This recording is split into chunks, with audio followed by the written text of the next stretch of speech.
If you would just forgive the obligatory amount of yodeling that's going to go on today, because I think nobody's got any voice left after that.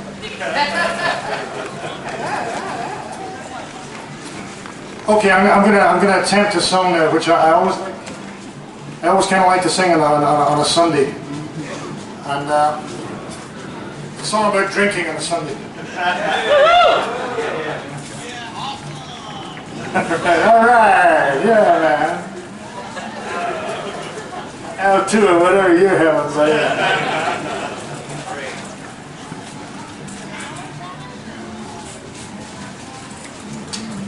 Many years ago, the touring circuit for traditional musicians, Scottish and Irish, was mainly in Germany. And that might sound weird, but really they're absolute Celtic music fanatics out there, and they have a great time. I think John might be able to join me. Yeah, sure. Yeah, I think I'm somewhere near F, John. And I used to tour with this wonderful guy called Tom McDonough, a bouzouki player, far better bouzouki player than I am. And Tom and I used to do these incredible tours. You would do 40 gigs in 30 days. You would double up on gigs, lunchtime and then evening, you know. And it was hard going, but you had a great time. And one afternoon we found ourselves in this wonderful little town down outside Frankfurt called Friedberg. And it was, it's what the Germans call beer garden weather. In other words, it wasn't as hot as this, but it was nice and sunny, and all the girls were out in the bunny dresses, and you know, like, everybody and everything always looks much nicer in good weather, you know. And they had this delicious black beer in this place, and we'd just done a lunchtime gig, and for once we didn't have an evening gig, so we're just sitting there taking it all in, you know, and falling in love once every 3 seconds, and more beer, and love, more, look at that one, more beer, oh, look, oh, you know, beer, you know. And finally, you know, Tom was one of these guys. He was a great musician, a lovely guy, you know, but he didn't say very much, you know. You know, about once every 5 days he would say something to me, you know, and it was always short and to the point, you know. Like, we'd be driving down from Hamburg to Stuttgart, and he'd turn around and then he'd say, soup. And I knew he had to be fed, you know. And that was it. It took him away and gave him a plate of soup, and that was fine, you know. You know, if you said beer, then he really meant it. It was beer now, you know. You know, like, so you went and you did that for him, you know. It was all right. So anyway, this wonderful Sunday afternoon, we're just sitting there getting totally locked. And you know, Tom looked at me over the top of his pint, and I saw in his eyes that he wanted to say something, but he couldn't quite get the words out. You know, so I put his pint down properly on the table, and I wiped the foam off his top lip, and he came out with what for him was the equivalent of a novel. You know, he looked me in the eye and he said, "Ah, jeez, Brian, there's nothing like it now. Sunday on the jar." and that was it, you know, and you know, like, it's far too crazy to hand me a line like that. I had the first 2 verses of a drinking song written by the time we got home that night. I never actually finished the 3rd verse. I was singing away, and the theme of the song is very, very simple. The theme of the song is that, you know, that there is in fact a bar up in heaven, right? And it is, of course, a Scottish heaven, okay? And in this bar, nobody ever asks you to pay for a drink.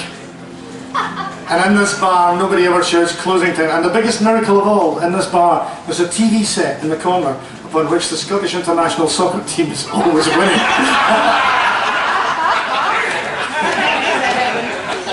So, as I said, I wrote the first two verses of this, and then I took it home, and I was having a couple of days at my mother's house in Falkirk, back in Scotland. And I'm sort of sitting around there very early in the morning in my pyjamas, and this knock comes to the door. And you know what it's like when knocks to the door, they're either, you know, like little ding ding, you know, like there's a letter for you, or the full sort of, you know, like complete doom-laden one, you know. And, you know, I went to the door and I opened it, and there, on the step, was a small, perfectly formed, extremely red-faced Presbyterian minister, who took me to task. Came in and I gave him a cup of coffee, and he started ladling in at me, you know. How dare I write a song about drinking on a Sunday, because I'd sung it in the folk club in Falkirk before even just the 2 verses. You know, hell and damnation, I was a corrupter of Scotland's youth, and all this sort of stuff, and you know, and I was, you know, when I died I was going down there, I was going up there, and all this sort of that. I was shell-shocked. He had about 7 cups of coffee, and then he finally drew breath. And finally I got him out of the house, and I'm proud to say, I have to say, I'm absolutely proud to say, that the minute he left, I wrote the 3rd verse.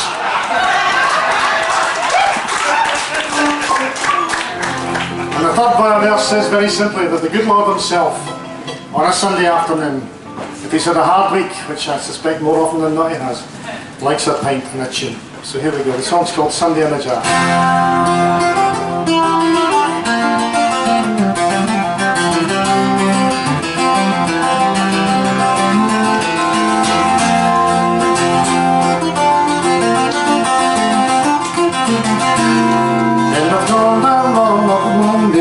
You rise from your weary bed, and Tuesday comes with the beaten drum still throbbing in your head.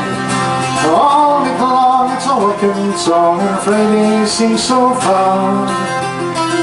So you pray for the land of a wild weekend, and Sunday on the jar. Aye, Sunday, lazy Sunday on the jar.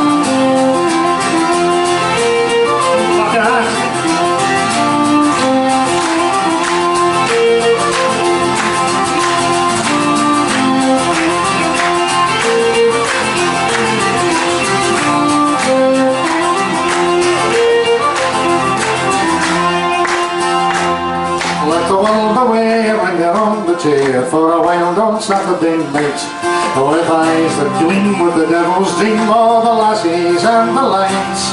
For a night of bliss is a drunken kiss in the back of a rusty car, and the lassie's gale brings a roomful smile to Sunday on the jar.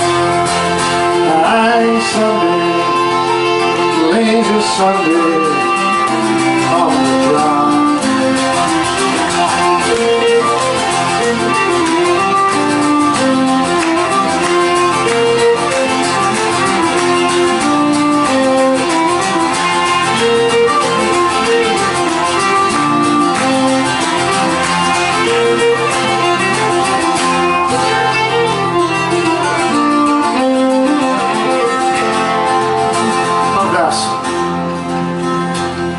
There's those who say we should keep the day for the big man in the sky. So I went up to the pearly gates to ask the reason why, and all I found was the grand old sound of a tune in a crowded bar. And I found him there in the angel's arms, and Sunday on the jar. Aye, Sunday, lazy Sunday on the jar.